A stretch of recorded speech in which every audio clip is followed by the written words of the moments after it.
From Connor, how can we use pre-Lent and actual Lent as a gateway for long-term change? Oftentimes, I want to practice something for Lent, and so keep it for good, but it can sound to some as just for Lent, right? So we don't want to fall back into how things were before, right? We want to make enduring change. Yeah. Well, in the Western tradition, there's this beautiful teaching from St. Thomas Aquinas, who says, if you to have holiness, you have to want it. You have to desire it, and all of these great things that we practice during Lent. At the end of the day, we have to ask ourselves, do we really want it? Do I really want to be exemplary, or do I want to be mediocre? And so it's just renewing your mind by asking yourself that question: is, do I want to maintain the pace and cadence that I've acquired over the past 40 days? And you look at yourself, and you're in a great spiritual and physical position after a vigorous Lent. And just ask yourself that question. It all begins in the mind. Do I want this? Do I want to maintain this great pace that I've set?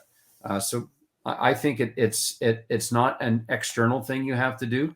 It's with your mind, is renewing your mind. Do I want this going forward? Do I want to be a saint? Do I want to be, what kind of person do I want to be in my family? And to be that kind of saint in the household, I have to keep this habit that I've acquired during Lent. I worked hard for the past 40 days, and I'm in a good spot. Do I want to throw it out the window? So it's not a question of externals for me. It's just a question of internals, of your mindset, having the mind of Christ.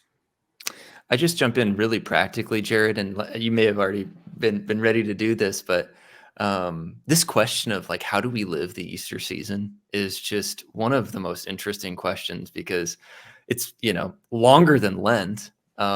Just if you just consider it as a kind of a 40-day concept without the pre-Lenten journey, but it's 50 days. How do you celebrate and enter into the resurrected life, to which we're called? So I would just say, I forget the name of the questioner here, but I'm obsessed with this question. As a team, we're obsessed with this question. And we don't look at our work at Exodus as just this, this thing that's just all about grip, just doing hard things, to do hard things. Not that that's bad, but it's more about entering into the life of the Christian as it's always been understood.